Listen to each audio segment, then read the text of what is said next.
Assalamualaikum warahmatullahi wabarakatuh. Perkenalkan, nama saya Sylvia Rizky dari kelas HTNC dengan NIM 076. Di sini saya akan sedikit menjelaskan materi yang kemarin saya rangkum. Saya akan menjelaskan sedikit dengan PPT ini itu meresum analisis yuridis Undang-Undang Nomor 7 Tahun 2017 tentang Pemilihan Umum. Pada kerangka analisisnya, 3 landasan IRAJ itu menganalisis bab 6 sampai bab 7 Undang-Undang Nomor 7 Tahun 2017 menggunakan 3 landasan yang masing-masing dikembangkan dengan IRAJ untuk pemahaman holistik atas norma hukum pemilu. Yang pertama itu ada filosofis. Nilai keadilan, kedaulatan rakyat, dan demokrasi Pancasila sebagai dasar norma. Yang kedua ada sosiologis, yang respon norma terhadap realitas sosial politik, fragmentasi partai, heterogenitas wilayah. Yang terakhir itu ada yuridis. Yuridis itu hierarki norma, kewenangan lembaga, prosedur formal, dan kepastian hukum. Yang kedua itu ada isu, kedaulatan rakyat sebagai pondasi. Yang pertama itu ada epistemologi. Landasan filosofis adalah pondasi nilai-nilai dasar yang menjiwai norma hukum. Penetapan hasil pemilu dimaknai sebagai perwujudan kedaulatan rakyat. Sebagai perwujudan kedaulatan rakyat disebut dengan full sovereignty. Rakyat menyerahkan mandat pemerintahan melalui mekanisme suara. Aktor utama rakyat demos, pemilik suara dan sumber kedaulatan. Yang kedua, KPU, lembaga independen penjamin kehendak rakyat. Ada partai politik dan calon, instrumen saluran aspirasi. Yang terakhir ada lembaga negara, penerima mandat dan pengawal konstitusionalitas. Terus ada rule dan analisis, norma dan aplikasi nilai. Sidang pleno terbuka mewujudkan Pancasila. Sila keempat, rakyat menyaksikan langsung transformasi suara menjadi kekuasaan. Syarat geografis Pilpres mencerminkan Bhinneka Tunggal Ika. Presiden harus didukung berbagai wilayah, bukan hanya Jawa. Metode Sainte Laguë mengejawantakan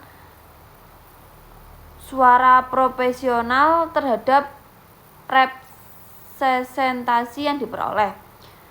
Ada terakhir parliamentari, itu mengimplementasikan efektivitas demokrasi, bukan sekedar banyak suara tetapi kualitas representasi fungsional.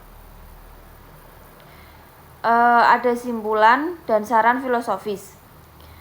Bab 6 dan bab 7 Undang-Undang Nomor 7 2017 secara filosofis berakar pada prinsip kedaulatan rakyat dan demokrasi Pancasila. Seluruh mekanisme dari sidang pleno terbuka, metode Sainte Laguë, dan syarat distribusi wilayah hingga PAW adalah instrumentasi nilai keadilan, transparansi, dan proporsionalitas. Sarannya perlu penguatan nilai filosofis dengan menjamin pendidikan pemilih yang pasif agar makna kedaulatan rakyat betul-betul dihayati oleh seluruh warga negara dalam praktik berdemokrasi. Respon norma terhadap realitas sosial itu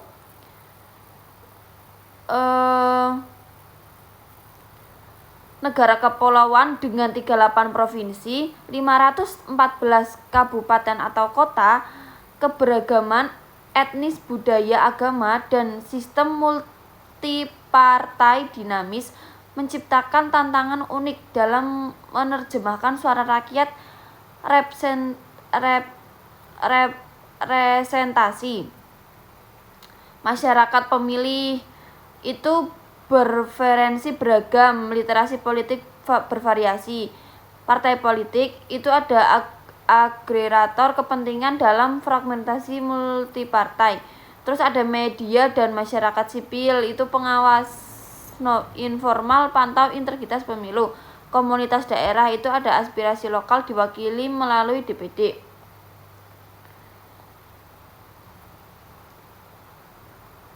Ada simpulan dan saran sosiologis. Itu secara sosiologis bab 6 sampai bab 7 mencerminkan upaya pembuat undang-undang merespon realitas sosial politik Indonesia yang majemuk, dari fragmentasi kepartean, ketimpangan demografis antar pulau, hingga kebutuhan transparansi dari masyarakat sipil.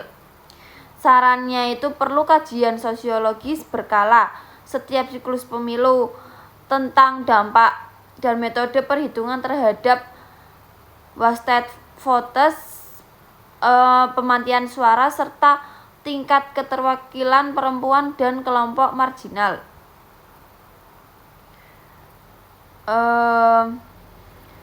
Terus yang terakhir itu ada bagian kesimpulan dan referensinya. Itu saya bacakan sedikit tentang simpulan yuridis. Simpulan yuridis dari bab 6 sampai bab 7 itu Undang-Undang Nomor 7 Tahun 2017 membangun sistem normatif yang koheren dan hierarkis, berakar pada PS 22E dan PS 1 ayat 2 Undang-Undang Dasar 1945. Setiap prosedur memiliki dasar kewenangan jelas, batas waktu terukur, dan mekanisme koreksi PHPU PAW yang menjamin kepastian hukum. Referensi utamanya itu pada Undang-Undang Nomor 7 Tahun 2017 tentang Pemilu. Yang kedua itu ada Undang-Undang 1945 PS 1 ayat 2 6A 22E. Yang ketiga ada PKPU Nomor 3 Tahun 2022 dan Nomor 6 Tahun 2024. Yang keempat ada MK Nomor 116 garing PUU strip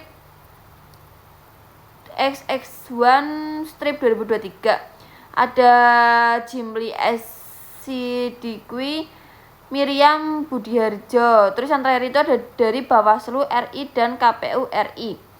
Sarannya itu segera ditindaklanjuti putusan MK nomor 116 garing PUU strip XX1 garing 2023 dengan merevisi ambang batas parlemen serta harmonisasi PS 426 dengan UU PAW. Cukup sekian presentasi yang bisa saya sampaikan pada hari ini. Semoga bermanfaat. Wassalamualaikum warahmatullahi wabarakatuh.